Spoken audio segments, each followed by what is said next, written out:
పత్రికా రంగంలో నూతన కొరవళ్లను సృష్టించి అనేక మంది జర్నలిస్టులను సమాజానికి అందించిన ప్రముఖ పాత్రికేయుడు, పత్రికా సంస్థల అధినేత రామోజీరావు విగ్రహాన్ని తిరుపతి మహానగరంలో ప్రతిష్ఠ చేయాలని ఈ సందర్భంగా నగర కమిషనర్కు ఒక లేఖను పంపించినట్లు మాజీ ఎంపీ డాక్టర్ చింతామోహన్ తెలిపారు. తిరుపతి ప్రెస్ క్లబ్లో గురువారం ఏర్పాటు చేసిన మీడియా సమావేశంలో ఆయన మాట్లాడారు.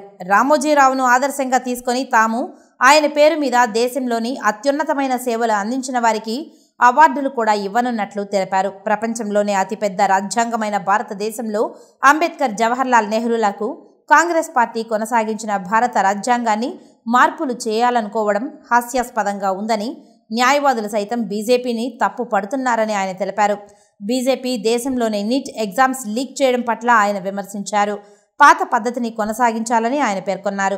ఈ విలేకరుల సమావేశంలో కాంగ్రెస్ పార్టీ నాయకులు యార్లపల్లి గోపి తదితరులు పాల్గొన్నారు.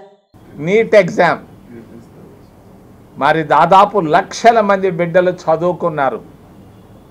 ఇవన్నిటిని భారతీయ జనతా పార్టీ ముందుగానే సైగ్గానే పేపర్ లీక్ చేస్తూ పోతా ఉంది.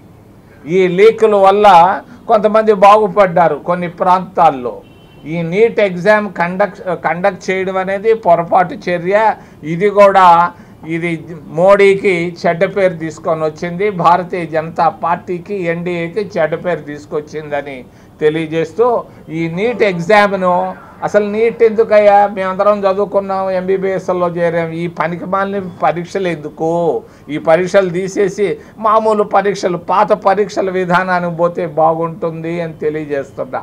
నీట్ ఎగ్జామ్ని వాళ్ళు చేసిన తప్పుడు చర్యల్ని భారతదేశం అంతా ఖండిస్తూ ఉంది.